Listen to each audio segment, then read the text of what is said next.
بسم الله والحمد لله والصلاة والسلام على رسول الله وعلى آله وصحبه ومن والاه أما بعد وبسندنا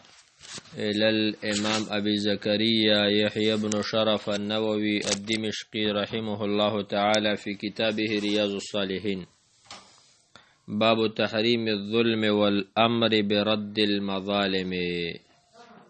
بعد بیان د تحریم د ظلم کې چې ظلم حرام دی والامر برد المظالم او امر پرد کولو د مظالم چې په چا د ظلم کړی کنه او سره تی اغست یغه په کار د چې بیت څکه واپس کې هغه تا قال الله تعالی الله تبارک وتعالى فرمای ما للظالمین من حمیم ولا شفیع یطاع نشتا د ظالمانو د پاره نه به د ظالمانو د پاره من حمیم سوک خالص دوست چې پیدا ورکی ولا شفیع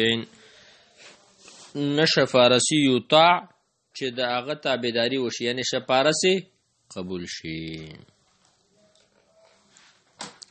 سورة غافر دریم نمبر آیات نه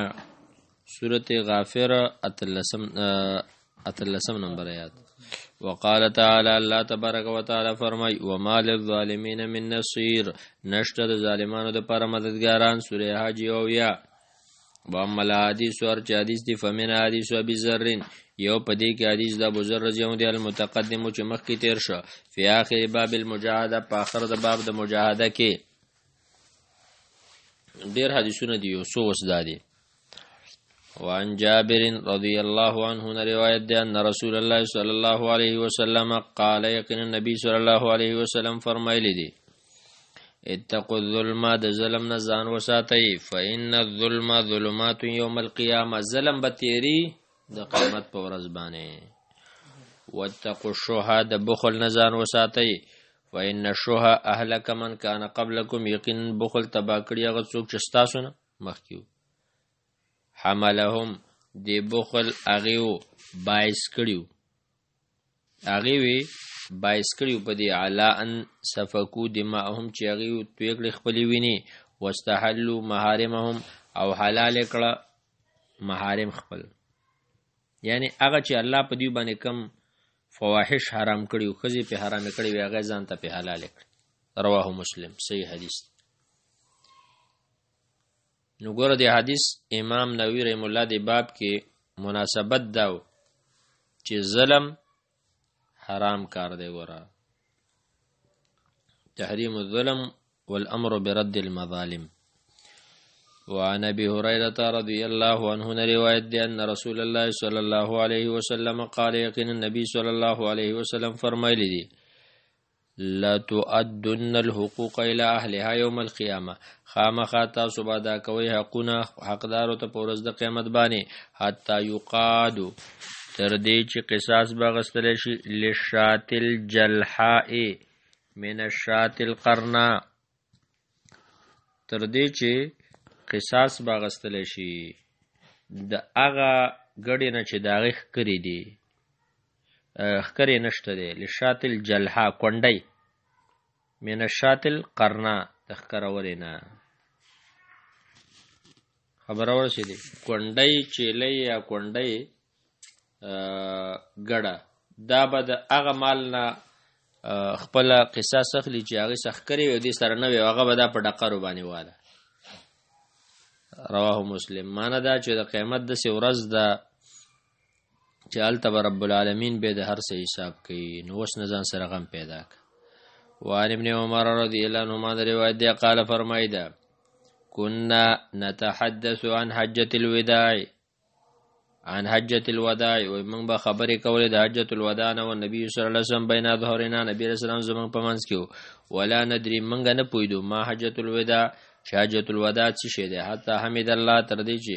د الله حمد وی رسول الله صلی الله علیه وسلم واسنا لري د الله صفات وی ثم ذکر المسیح الدجال به ذکر وکړه مسیح الدجال فاتنب فی ذکره پراخي وکړه د په ذکر کې یعنی پراخه بیان وکړه. وقال وی فرمایل تفصیلی وکړه وقال وی فرمایل ما بعث الله من نبی نذر علیه الله پیغمبر الا انذر امته مگر امتی رولده انذره نوح ایرولې د خپل قوم لرا نوح علیہ السلام والنبیون پیغمبرانو من بعد رسل دنه وانه یقینا ان یخرج فیکم کچرته دا دجال پتا سو کی راوځي فما خفی علیکم من شأنه نو پټ بپات نشي پتا سو باندې د کار داغینا نو فلیس یخفى علیکم وانه پټی کی پتا سو ان ربکم لیس بیاور استاسو رب چپسترګې نه دی وانه اعور عین یمنا او دجال چې دی د دبا کږي سترګي اعور کوک سترګي ته وي شیړه وانه اعور عین اليمنى د دبا خسترګه کږي چپه بي شیړه بي کان عینه عنبه گویا کې د سترګه چې دا عنبه طافیه دا هغه انګور دی چې بهر راوته کده انګور دانه په شان بل سټي قراوتی الا خبردار ان الله حرم علیکم دماءکم الله تعالی پتا سو آرام کړی تاسو ویني توې کول او اموالکم مالونه اغستل که حرمت یومکم هاذا پشان د عزت د دې ورځې په بلدکم هاذا پدې ملک پدې علاقه کې فشارکم هاذا پدې خار پدې میش الا خبردار هل بلغت ما تاسو ته خبر راور سره قالو غویل نعم او قال ویل اللهم شهد الله گواش ثلاثن درې کرته خبره وکړه او به فرمایل ویلکم خوار شي او ویحکم یا هلاک شي دا د عرب یو کلمه واسي ویل به اندرو ګورئ لا ترجو بعدی کفار مگر زي زمانه رسته کافر یدرو بعضکم رقاب بعض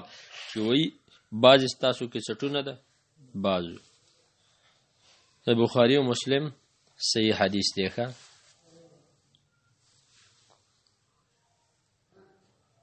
نو حدیث کې مقصد دا دی چې یو مسلمان باندې د بل مسلمان مال غستل او عزت حرام دي کنه د قیامت ورشته وانا عائشہ رضی الله عنها روایت ده قال فرماید ان رسول الله صلی الله علیه وسلم قال نبی رسول الله فرمایلی دي من ظلم قید الشبر چا چې ظلم وکړ په اندازه د یو لښتې من الارض د زمکینه چانه یو لښ زمکه په زور واغسته په غصب توقه من سبع ارضین الله بغاړه کې وزمکه اور واچي متفق علیه وعن ابي موسى رضي الله عنه روایت ده قال فرمایدا قال رسول الله صلی الله علیه وسلم فرمایلی ان الله لا يملي للظالم الله تعالی مولت ورکي ظالم ته فاذا اخذه کله چې راونی شي لم يفتله بين پرید لم يتركه ثم قرأ بيدايات ورسته وكذلك اخذ ربك دغه شان ول درب ستادي اذا اخذ القرى کله چې الله ونی شي کله والا ولره وهي ظالمه وغزلم كونکو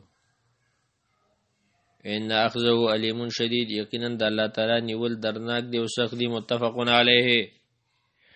وعن معاذ رضی الله عنه روایت ده قال فرمایدا باسنی رسول الله صلی الله علیه وسلم فقال ما تول اے معاذ انک تاتی قوم من اهل کتاب تبورذ قوم د اهل کتاب وتا فدعو ماغله دعوت ورکیلا شهادت الله الا الا گواہی د خبره ته چنشته د اقدار د بندګۍ سیوا د الله نه وان رسول الله صلی الله علیه وسلم فینهما تعاو لذلك کستا تابعداري وکړه دي فعلمهم خبر ولا ورکا ان الله قد افترض عليهم 5 صلوات چې الله تعالی فرض کړی په دې باندې 5 منځونه په کل یوم و لیله په هر ورځ او شپه کې فینهم اطاعوا لذلك کجرت استار دي تابعداري وکړه فعلمهم به ولا خبر ورکا ان الله قد افترض عليهم صدقه چې الله تعالی فرض کړی په دې باندې صدقه توخذ من اغنیاهم دا باغستر چې د مالدارونو فتورد علی فقراهم واپس کېدل به په غریبانو وینهم اطاعوا لذلك کړي تابعداري وکړه فیا کو کرای امام والیم نو ځان وساته د دې د عزتمنو مالونو زکات کې قیمتي مالونه ته ماخله واتقي دعوة المظلوم د مظلوم د خیرونه ځان وساته وانه ليس بينه وبين الله حجاب نشتب ما بين المظلوم او د نشتب ما بين بينها کی ضمیر چاته راځي دی دعوت المظلوم ته د مظلوم د خیرو د الله ترمنځ پرده نشته الله ډایرک قبلې ګره متفق علیه د بخاری او مسلم